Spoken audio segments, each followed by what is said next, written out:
ಬೆಂಗಳೂರಿಗೆ ಬರೋದಕ್ಕೆ ವಿರಾಟ್ ಕೊಹ್ಲಿ ಕಾತುರದಿಂದ ಕಾಯ್ತಾ ಇದ್ದಾರೆ. ಬೆಂಗಳೂರಿನಲ್ಲಿ ಸಂಭ್ರಮಿಸೋದಕ್ಕೆ ತುದಿಗಾಲಲ್ಲಿ ನಿಂತಿದ್ದಾರೆ ವಿರಾಟ್ ಕೊಹ್ಲಿ. ಅಭಿಮಾನಿಗಳ ಅಭಿಮಾನಕ್ಕೆ ವಿರಾಟ್ ಕೊಹ್ಲಿ ಫಿದಾ ಆಗಿದ್ದಾರೆ. ಈ ಸಂಭ್ರಮ ಬೆಂಗಳೂರಿನಲ್ಲೇ ಆಚರಿಸಬೇಕು, ಅಲ್ಲಿ ಇದ್ರೆ ಮಾತ್ರ ಸಂತಸದ ನಿಜವಾದ ಅನುಭವ ಇರುತ್ತೆ.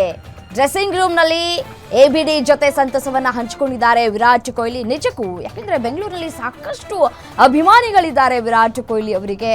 ಅವರಂದ್ರೆ ಸಿಕ್ಕಾಪಟ್ಟೆ ಪ್ರೀತಿ.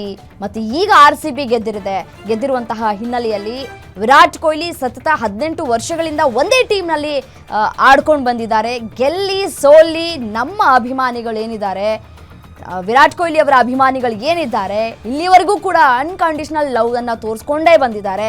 ಗೆದ್ರು ಅಷ್ಟೇ, ಸೋತ್ರು ಅಷ್ಟೇ. RCBಗೆ ನಾವು ಯಾವತ್ತೂ RCB ಪರವಾಗಿ ಇರ್ತೀವಿ ಅಂತ ಕೂಡ ಏನು ಹೇಳ್ತಾ ಇದ್ದಾರೋ, ಆ ಪ್ರೀತಿ, ಆ ಗೌರವ ತಮ್ಮ ತಾಯ್ನಾಡಿಗೆ ಬಂದು ಅನುಭವಿಸಬೇಕು. ಇಲ್ಲಿ ಸಿಗುವಂತಹ ನಿಜವಾದ ಪ್ರೀತಿ, ನಿಜವಾದ ಅನುಭವ ಏನಿರುತ್ತೆ ಅದನ್ನು ಅನುಭವಿಸಬೇಕು ಅಂತ ಹೇಳಿ ವಿರಾಟ್ ಕೊಹ್ಲಿ ಅವರು ಕೂಡ ಕಾತುರದಿಂದ ಕಾಯ್ತಾ ಇದ್ದಾರೆ. ಎಬಿಡಿ ಜೊತೆ ನಿನ್ನೆ ಕೂಡ ಸಂತಸವನ್ನು ಹಂಚಿಕೊಂಡಿದ್ದಾರೆ ವಿರಾಟ್ ಕೊಹ್ಲಿ ಅವರು ಡ್ರೆಸ್ಸಿಂಗ್ ರೂಮ್ನಲ್ಲಿ.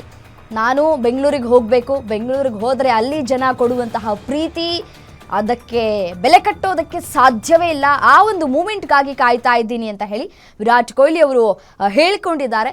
ಏನು ಹೇಳಿದ್ರು ಹಾಗಾದರೆ ವಿರಾಟ್, ಒಮ್ಮೆ ಕೇಳ್ತಾ ಹೋಗೋಣ ಬನ್ನಿ. Bangalore boy is anybody else. Okay, you have. I'm sure you have an idea, but I think tomorrow and in the coming days you will really experience the love this city has for you. So happy. I'm just happy I could do it with RCB. These guys are different mindset. They are made differently. Taking up the job so well. Rajat led from the front. Led with composure. His bowling changes, his calmness under pressure was absolutely phenomenal through the tournament, and he's just got this really balanced personality which really helps him stay calm under pressure.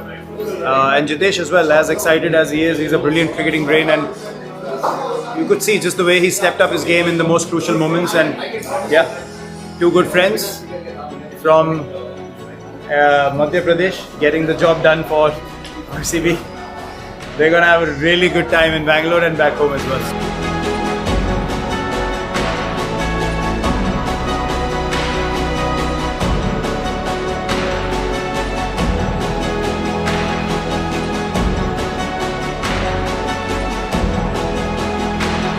In and out of this